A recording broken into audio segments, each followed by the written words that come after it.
비행기가 지연돼서 늦었는데 보험 보장으로 50만 원 혜택 받았어요. 해외여행 중 비행기 지연 한 번쯤 겪어보셨죠? 삼성화재에서 나온 특화 여행자 보험. 비행기가 2시간 이상 지연되면 최대 50만 원까지 보상된다고 합니다. 공항에서 비행기 기다리며 사용한 식사비와 숙박비까지 다 돌려받을 수 있어요. 그리고 해외에서 돌아오는 국내 비행기뿐 아니라 해외 현지에서 출발하는 항공편까지 전부 포함한다고 해요. 이런 상품은 업계 최초랍니다. 파리에서 비행기 지연되거나 도쿄에서 지연되거나 공항만 있으면 오케이 2시간 넘게 늦기만 하면 됩니다. 여행도 보험과 카드 하나 잘 고르면 꿀 혜택이 쏟아집니다. 지연되면 짜증내지 말고 보험부터 확인해보세요. 여행 준비하면서 투자까지 챙기고 싶다면 삼성, KB에서 내놓은 AI 반도체 앱 신상품도 요즘 인기랍니다. 이제 인천공항에서 여권 꺼낼 필요가 없다는 사실 알고 계셨나요? 얼굴만 보여주면 되는 스마트 패스 서비스가 이제 인천공항 모든 탑승구에 전면 도입됐습니다. 이건 무슨 말이냐고요? 출국장만 쓰던 얼굴 인식 시스템이 이제 158개 탑승구 전부에 설치돼서 여권 없이도 비행기 탈 수 있다는 얘기죠. 단 스마트 패스 쓰려면 미리 얼굴 정보 등록은 필수. ICN 스마트 패스 앱에서 얼굴 찍고 여권 인증하면 개인 아이디가 생성돼요. 그리고 중요한 포인트, 모든 항공사가 이걸 바로 쓸 수 있는 건 아니라는 거. 현재는 대한항공, 아시아나, 제주항공 등 11개 항공사만 탑승구에서 이 서비스 사용 가능해요. 스마트 패스 전용 출국장도 있다는 거 알고 계셨나요? 1터미널은 2번 출국장, 2터미널은 CD구역이 전용 레인으로 운영 중입니다. 그래서 앞으로는 긴 줄 기다리지 말고 얼굴로 통과하는 미래형 공항 경험해보세요. 전세보증금 받을 수 있을까요? 정부가 전세보증 LTV, 담보인정 비율을 70%로 낮춘다고 밝혔습니다. 이게 무슨 뜻일까요? 예전엔 집값 5억이면 전세보증금 4억 5천까지 보증받을 수 있었죠. 하지만 이젠 3억 5천까지만 가능해집니다. 그 이상은 보증 자체가 안 돼요. 왜냐고요? 바로 갭투기와 전세 사기를 막기 위해서입니다. 전세 끼고 집 여러 채 산 투자자들, 보증 없이는 이제 어려워지겠죠. 하지만 문제는 서민들입니다. 보증이 줄어들면 좋은 전셋집 구하기 더 힘들어지고 결국 월세 전환이 빨라질 수밖에 없어요. 정부는 전셋값 안정 기대하지만 무주택자 부담은 더 커질 수도 있습니다. 여러분은 어떻게 생각하시나요? 전세 제도가 사라지고 있는 지금 우린 어떤 선택을 해야 할까요? 구독과 좋아요는 영상 제작에 큰 힘이 됩니다. 여러분 수억 원 들여 새 아파트 샀는데 창문 앞에 방음벽이 딱 90cm 거리로 떡하니 서 있다면 어떨 것 같으세요? 서울 송파구 잠실 레미아나이파크 올해 말 입주 앞두고 입주민들 멘붕 중입니다. 무려 13.5m 높이의 방음벽이 단 0.9m 앞에 설치된다. 햇빛 안 들어옵니다. 조망 끝났어요. 통풍 답답하죠. 게다가 집값 하락우려는 수억 원대. 조합은 설계 실수였다면서도 입주는 밀릴까 걱정. 대책은 미지근합니다. 서울시는 외관상 문제 방음벽 삭제해라. 근데 또 다른 부서는 소음 기준상 설치해야 한다. 부처 간 갈등까지 격화 중이죠. 그래서 당장 입주 앞둔 사람들만 피해보는 상황. 숨막히는 이 현실 누가 책임질 건가요? 지금도 107동 입주 예정자들은 인원 넣고 현장 항의하고 하루하루가 고통입니다. 진짜 문제는 이게 단순한 설계 실수로 끝날 일이 아니라는 점이죠. 당신이라면 이 집 입주하시겠습니까? 여러분, 금값이 드디어 사상 최고치를 찍었습니다. 그리고 전문가들은 1년 안에 온수당 4,000달러까지 갈 수 있다고 말하죠. 왜 이렇게 뛰고 있는 걸까요? 29일 뉴욕 거래소에서 국제금 선물 가격이 무려 온수당 3,530달러로 마감했습니다. 역대 최고 기록입니다. 최근 미국의 소비 지표가 예상보다 높지 않으면서 금리 인하 가능성이 커졌고 안전자산인 금으로 돈이 몰리고 있습니다. 여기에 더해 트럼프 대통령 관세 정책이 위법이라는 판결까지 나오면서 세계 무역 불확실성도 커졌습니다. 정치 경제적 불안이 금값을 더 밀어 올린 겁니다. 흥미로운 건 금만 오른 게 아니라는 점이에요. 금광 기업 주식과 금 관련 상장지수 펀드도 폭등했고 심지어 은 관련 상품까지 줄줄이 뛰고 있습니다. 한 달 만에 수익률이 20% 넘게 상승한 상품도 나왔죠. 정말 금값이 내년에 4,000달러를 찍을까요? 아니면 다시 꺾일까요? 여러분의 생각이 궁금합니다. 서울 부동산 시장이 또 한 번 요동칩니다. 46년 된 음마 아파트 이제는 최고 49층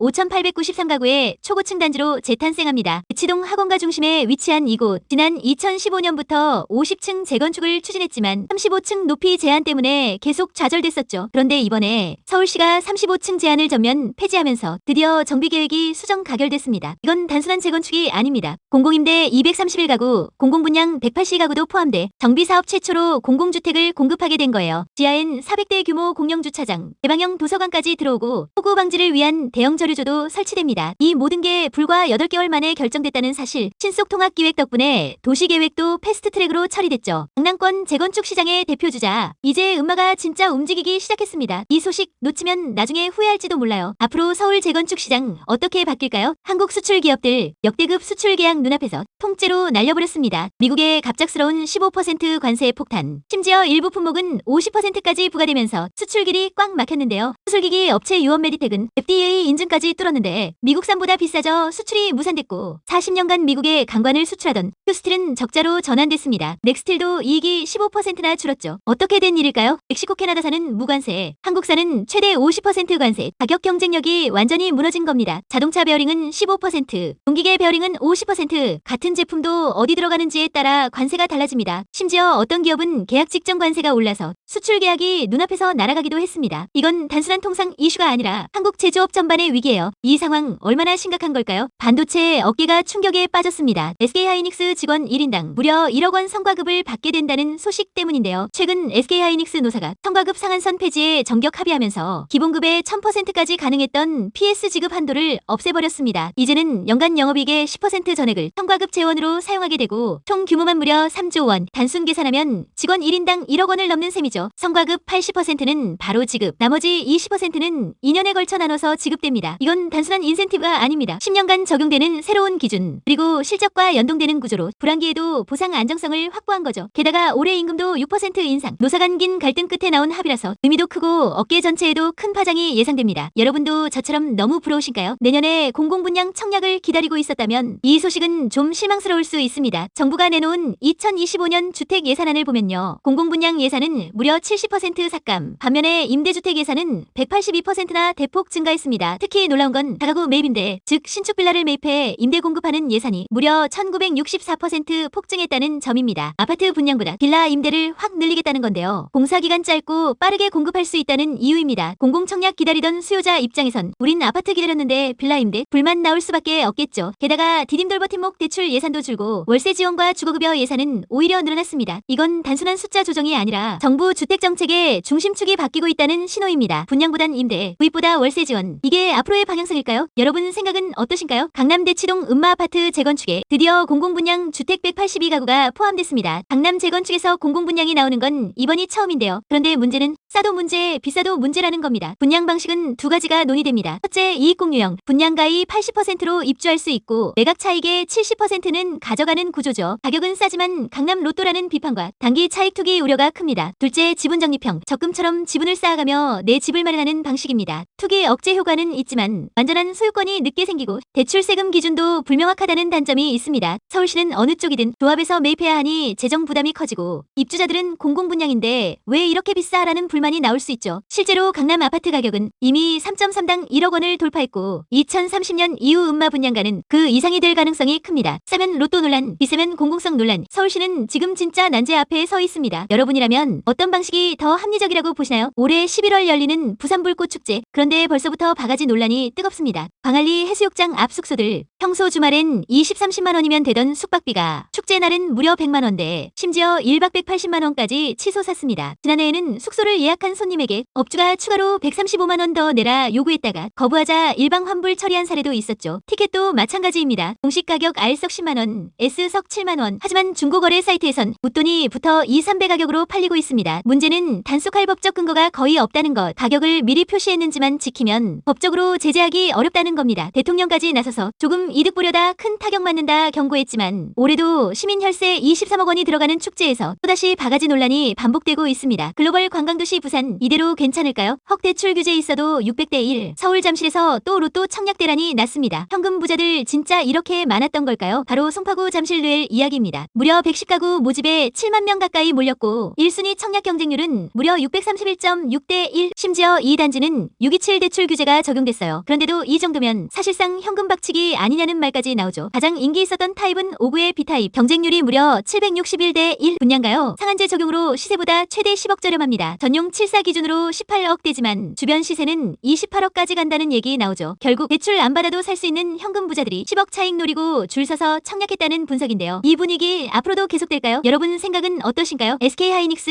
1년 안에 주가 50% 오른다고요? 글로벌 투자은행이 내놓은 파격 전망. 투자자들이 지금 주목하는 이유는 뭘까요? 글로벌 투자은행은 최근 보고서에서 SK 하이닉스의 목표 주가를 39만 4천 원으로 상향 조정했어요. 지금 종가 기준으로 보면 무려 50% 상승 여력이죠. 왜 이렇게 자신할까요? 첫째, ATM 시장 리더십. 내년 하이닉스 고대역폭 메모리 점유율이 52% 예상입니다. 엔비디아와의 협상도 대부분 긍정적이라네요. 둘째, 수익성 극대화. 디램 안에서도 고부가 가치인 고대역폭 메모리 비중이 계속 커지면서 앞으로 디램 영업이익률 최대 56%까지 상승 전망. 마지막으로는 자기자본이익률이 향후 5년간 평균 25%까지 치솟을 것이라는 분석. 고대역폭 메모리 가격도 프리미엄 붙는다니까 이건 단순한 기대가 아니라 계산된 확신이라는 거죠. 과연 하이닉스 다시 반도체 주식의 왕좌를 탈환할 수 있을까요? 단종됐다고? 그럼 우리가 만들지 뭐. 요즘 MZ세대가 진짜 메뉴를 부활시켰습니다. SNS에서 직접 만들던 그 메뉴 결국 다시 나왔어요. 먼저 애슐리 킨즈. 한때 인기였던 슈가 자몽이 단종됐었는데요. 팬들이 너무 아쉬워해서 직접 만들어 먹는 영상이 유튜브에 줄줄이 올라왔습니다. 어떤 영상은 조회수 100만 회 돌파. 결국 애슐리는 굴복했습니다. 지난 8월 슈가 자몽을 공식 재출시했어요. 재출시 안 하면 우리가 만든다는 소비자의 움직임이 브랜드를 움직인 겁니다. 베스킨라빈스도 마찬가지예요. 사랑에 빠진 딸기 이른바 삿바딸 단종되자마자 팬들이 또 난리 났고 결국 2달 만에 재출시했죠. 요즘은 브랜드보다 소비자가 더 빠릅니다. 메뉴가 단종돼도 SNS에 살려달라 외치면 진짜 돌아오는 시대. 여러분은 단종된 거 살리고 싶은 게 있나요? 저는 화이트 치토스, 미니쉘, 롯데리아 유러피안입니다. 요즘 뉴스 보셨나요? 전세 사기 여파로 수년간 적자에 빠졌던 허 주택도시보증공사가 드디어 3년 만에 흑자 전환에 성공했다고 합니다. 2022년부터 전국을 강타한 전세 사기. 허그는 세입자 대신 전세 보증금을 돌려주는 보증 사업을 운영 중인데요. 사기 피해가 너무 커지면서 무려 수조 원대 적자까지 떠안게 됐죠. 2022년엔 4천억, 2023년엔 3조 8천억, 2024년에도 2조 5천억 원 가까운 손실이 났지만 올해는 다릅니다. 보증제도 개선, 채권 회수율 상승 등으로 1조 2,770억 원이 순이익이 예상되고 있어요. 그동안 정부 자금 지원도 받으면서 보증 가입 기준을 강화하고 운영 체계도 손봤기 때문에 가능해진 변화죠. 하지만